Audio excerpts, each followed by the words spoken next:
को लेके तमाम सांसदों को सस्पेंड किया गया। आप भी एक स्पीकर रही हैं, किस तरीके से देखती हैं पूरे इस घटनाक्रम के अंदर?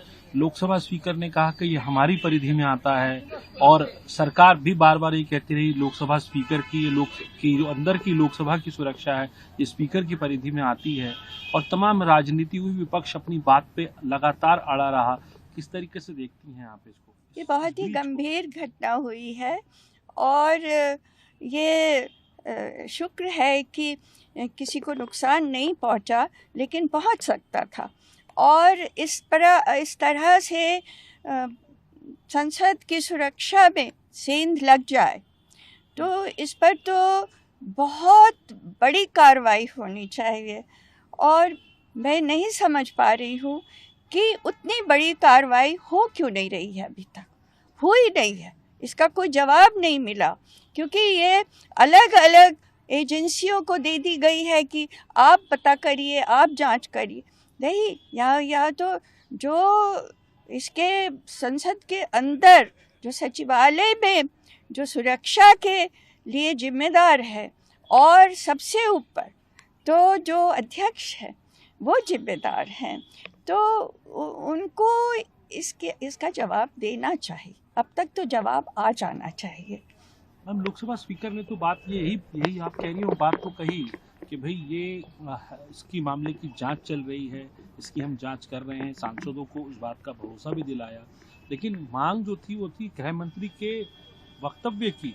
आपको लगता है कि इसमें, क्योंकि ये कह रहे थे कि सीआरपीएफ अंदर होती है, तो ये गृह मंत्रालय के अंडर में आता है, क्योंकि पेच यही फंसा रहा। सरकार कहती रही कि लोकसभा के स्पीकर की परिधि में आता है, लोकसभा स्पीकर भी ये कह रहे थे, विपक्ष गृह मंत्री के बयान की मांग कर रहा था। तो ये असल क्या बात है? ये पुराना तरीका है और ये उलझाने वाला तरीका है कि जब किसी का जवाब स्पष्ट रूप से न देना हो, जब किसी चीज़ को टाल देना हो, तो आप बहुत सारे लोगों का नाम लीजिए कि ये उनकी जिम्मेदारी है, उनकी जिम्मेदारी है, उनकी जिम्मेदारी है, और अंत में कोई जवाब सामने नहीं आया, जनता के सामने कोई जवाब नहीं आया।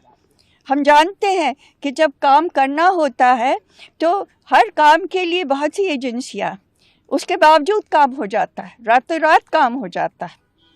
लेकिन इस समय उन सब एजेंसियों का नाम लेकर के कहा जा रहा है कि वहाँ पर मामला फंसा है, या वो देख रहे हैं, या वो जांच कर रहे हैं।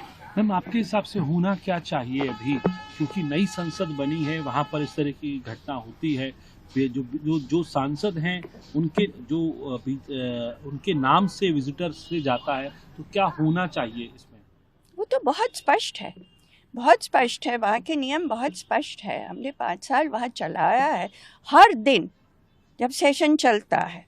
और ऐसे भी हमारे पास जो सुरक्षा अधिकारी हैं वो आ करके रिपोर्ट देते हैं कि उन्होंने कहाँ कहाँ जांच कर ली है, और हम खुद जा करके, रोज़ तो नहीं मगर हफ्ते में 1 दिन, 15 दिन में 1 दिन, हम खुद जा करके ऊपर नीचे चारों तरफ चक्कर लगाकर देखते थे।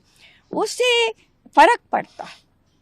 ऐसे बारीकी में तो एक स्पीकर नहीं जा सकते कि हर बारीकी में जाए, लेकिन वो कब जांच करने आ जाएंगी ये किसी को नहीं पता रहता है, तो इसलिए सब मुस्तैद रहते हैं। तो हम खुद करते थे। वहाँ पर एक बहुत बड़ा डॉग स्क्वाड है, डॉग स्क्वाड ने क्या काम किया अपना, उसके बारे में जानकारी रखी जाती थी। तो ये सब हम करते थे। ये तो नई संसद बनी है, लेकिन जो पुरानी संसद है, वो संसद भवन है, उसमें ऊपर से नीचे हम 2-3 नौजवानों को कहते थे ऊपर जाओ और फिर दौड़ कर नीचे आओ और हमें बताओ कि कितने मिनट में आओ हो, क्योंकि वहाँ पर कहीं भी अगर आग लग जाए तो निकलने का रास्ता नहीं है, सीढ़ी से नीचे ही आना पड़ेगा।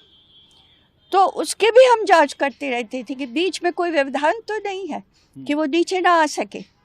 तो हर तरह की जांच वहाँ पर हम अपनी तरफ से करते थे। वहाँ पर एक जगह हमने देखा कि करीब 150 खाना बनाने के सिलेंडर रखे हुए। हमने कहा ये तुरंत हटाओ, अगर कोई खराब मंशा से आ रहा है और उस पर एक तीली भी लगा देगा तो भयंकर घटना हो जाएगी।